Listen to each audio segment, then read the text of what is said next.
veux une casse dans les montagnes, un appart à les montagnes. Je vais dehors pour faire la part. Aujourd'hui, on va parler de Bossman Dilo. Bossman Dilo. You wanna be the boss? You gotta pay the price. I'm driving a bit, take it like I love my life. Putain, ça commence bien cette vidéo. Bossman Dilo est l'une des plus grosses surprises de l'année. Je le mettrai peut-être pas dans mon top 3, mais faut avouer que son run des débuts d'année là, il était vraiment chaud. Mais s'il y a vraiment un truc qui m'a choqué avec ce mec, c'est la manière dont il est sorti de nulle part. Je sais pas pour toi, mais de mon côté, c'est vraiment cette année que je l'ai découvert, tu vois. Ce qui a fait qu'au bout d'un moment, quand j'ai vu ses stats, quand j'ai vu les chiffres qu'il faisait, je me suis demandé, mais d'où il sort ce mec, tu vois. Quand tu vois les stats qu'il fait sur TikTok, les stats qu'il fait en général, je me suis dit, mais d'où sort ce mec, tu vois. J'ai pas vu son ascension, tu vois, c'est ce qui m'a mené à faire cette vidéo. Et du coup, en faisant mes recherches, en me renseignant sur le personnage, je me suis très vite rendu compte que bizarrement, personne ne parle de lui, personne ne parle de Bossman Dilo, personne ne parle de l'année 2024 de Bossman Dilo. À part ses interviews, il y a absolument, il y a rien, il y a aucun contenu sur lui, tu vois. D'un côté, je trouve pas ça vraiment si étonnant que ça, vu qu'à la fin de la journée, c'est pas un rappeur, c'est pas un artiste qui a une très forte personnalité, mais je trouve ça quand même bizarre que personne ne parle de l'année de Bossman Dilo. C'est donc pour ça qu'on est là aujourd'hui, frérot, c'est ce qui m'a amené à faire cette vidéo. Comment Bossman Dilo a pété aussi vite, comment il a explosé aussi vite, d'où il sort. Et voilà, c'est toujours Oswald, c'est Noël, j'adore. Et je vais le dire à chaque vidéo. En plus, j'ai vu au montage ça, le rendu, il est pas comme en vrai, genre en vrai c'est vraiment stylé, surtout avec la LED rouge là. Mais je sais pas pourquoi, mais sur la caméra c'est éteint. Je sais pas pourquoi le rendu est pas ouf, mais je te jure que frère, IRL ça tue, frère. Enfin bref, 2024 a vraiment été son année, tu vois. Il a vraiment tout pété, tout assemblé, simple et anodin pour lui. Mais en me penchant plus en détail sur son cas, je me suis rendu compte qu'en fait son succès est vraiment le résultat de très bons choix et surtout d'une gestion parfaite du timing. Originaire de Floride, il aurait commencé à poser en sortant de prison, mais contrairement à beaucoup, son ascension s'est vraiment faite de manière fluide et ultra rapide. Sa première tape, Tous les pluies, il aurait vraiment positionné comme un nom de la scène locale floridienne, tu vois, sa première tape, hein. Et le pire, c'est que cette tape, elle a même pas 2 ans. Là, elle va bientôt faire, je crois, en janvier, la tape, elle va avoir 2 ans, mais ça te montre à quel point il a vraiment speedrun le game. Sa première tape, elle date de 2023. Après ça, il a enchaîné et il s'est très vite distingué de par ses flows ultra glissants, ultra smooth.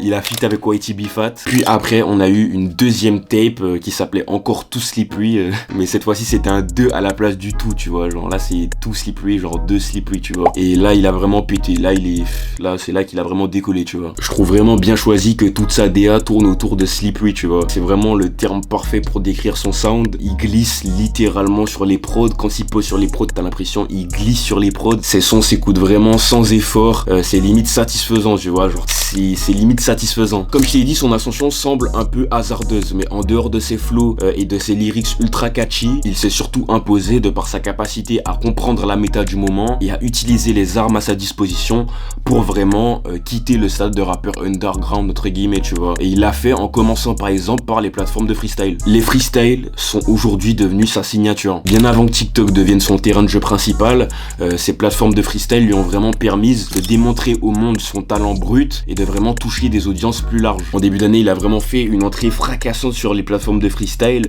comme par exemple From the Block ou Under Radar, tu vois, qui sont vraiment des opportunités cruciales, des opportunités en or pour les artistes underground voulant se faire un nom, tu vois, voulant péter. Aujourd'hui, ce genre de plateformes de freestyle sont bien plus qu'elles ne paraissent. Elles sont devenues de vrais accélérateurs de carrière. Ces formats sans montage ni production élaborée permettent vraiment aux artistes de montrer au monde leur talent de manière brute et leur aisance devant un micro sans fioriture, tu vois. Mais ce qui est vraiment puissant avec ces plateformes est qu'elles présentent leur freestyle à un public déjà engagé, tu vois, que ce soit des auditeurs de rap à la recherche de nouveaux talents ou même des acteurs même de l'industrie, des insiders de l'industrie, comme par exemple des DJ, des producteurs ou même des gros artistes déjà établis, tu vois. Ce sont des opportunités vraiment parfaites pour premièrement capter l'attention de figures influentes et deuxièmement pour générer un effet viral, tu vois. Ce qui marche aujourd'hui sur TikTok est tout tout ce qui semble vrai et spontané. Contrairement à un clip hyper produit, un clip hyper monté,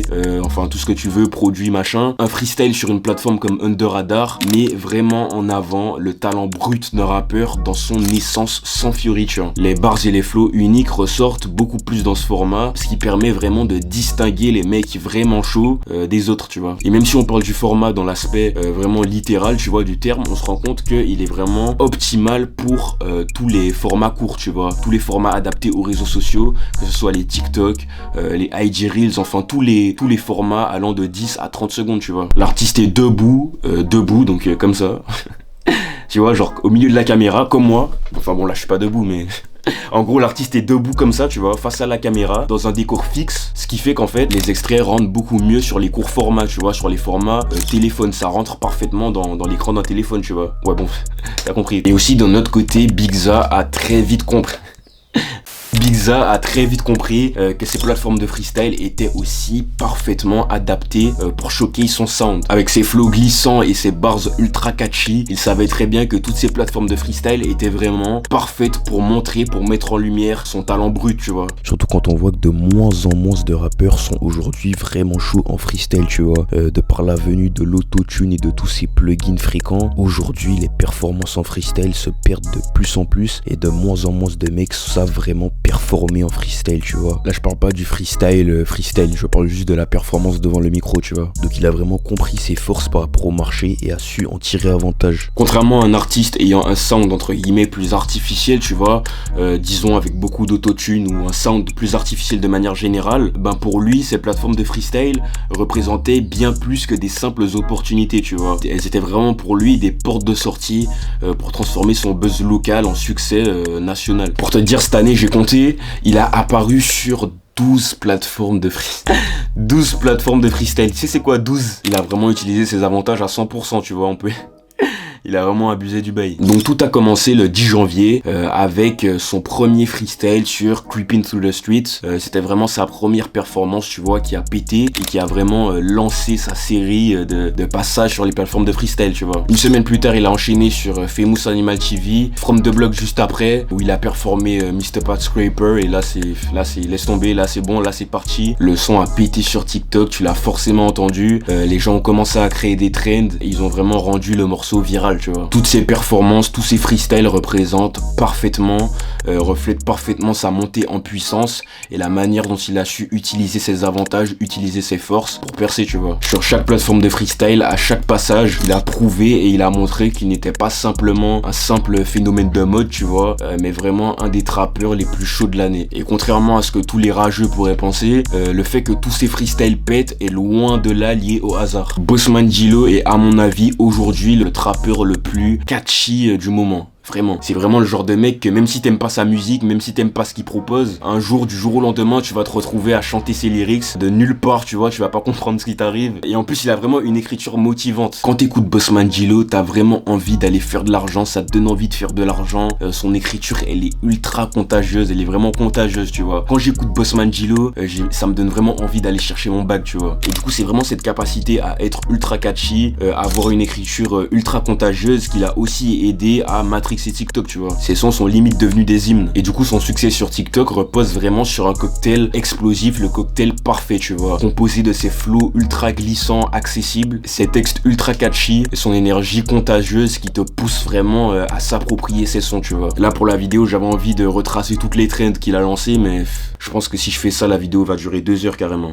En fait, ces sons s'intègrent parfaitement au format court et répétitif de la plateforme, tu vois. En fait, avec lui, t'as pas vraiment forcément besoin d'écouter tout un morceau en entier pour kiffer, tu vois. Et aussi, quand tu vois ça, tu te rends compte à quel point TikTok est aujourd'hui bien plus qu'une simple plateforme de divertissement. Pour des rappeurs comme Bossman Djilo, cette application est littéralement devenue l'équivalent des tunnels de vente dans le business en ligne pour les artistes, tu vois. Bon, alors si t'es pas familier avec le concept, je vais t'expliquer vite fait, très vite fait. En gros, un tunnel de vente, c'est un système marketing qui permet de guider un leads, donc un potentiel client, étape par étape depuis la découverte des compétences d'une entité jusqu'à l'achat final d'un produit, tu vois. En gros, c'est ça. Une bars ou un extrait viral d'un son qui attira l'attention poussera les auditeurs à s'intéresser à la musique de l'artiste et à son univers. Et du coup, s'ils aiment vraiment beaucoup, ils seront amenés à, par exemple, créer du contenu sur l'appli, refaire des TikTok avec les sons de l'artiste en question, d'écouter ses futurs projets et de potentiellement aller à ses futurs concerts, à acheter son merch, etc., etc. Donc en gros, tous les artistes comme Bossman Djilo ont aujourd'hui su capitaliser sur cette dynamique pour transformer chaque TikTok en une porte d'entrée vers leur univers. Ce qui fait qu'aujourd'hui, un simple scroll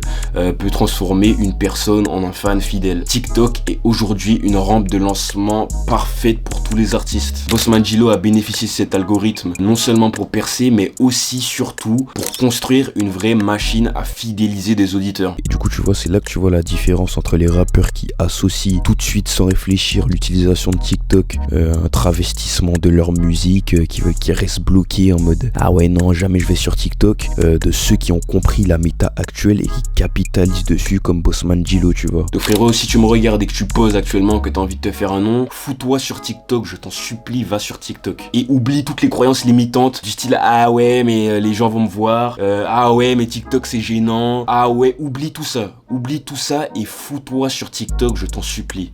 Et contrairement à ce que certains veulent te faire croire, t'es pas forcément obligé de travestir ton sound, de travestir ta musique pour utiliser TikTok à ton avantage en tant qu'artiste. Enfin bref, en capitalisant sur toutes ces opportunités et toutes ces forces, Bossman Djilo a réussi à se faire un nom, à devenir aussi big qu'il l'est aujourd'hui en moins de 2 ans.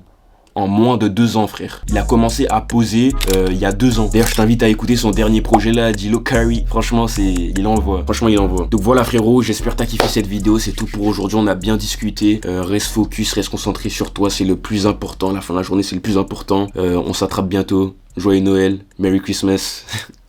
Stay great.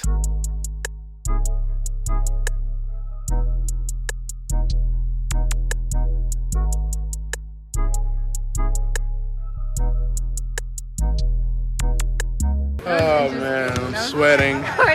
I'm in a $19,000 jersey. Oh. Wait, how much? I'm in a $19,000 jersey. This is a Kawhi Leonard special edition. He wore this in the finals. Ooh.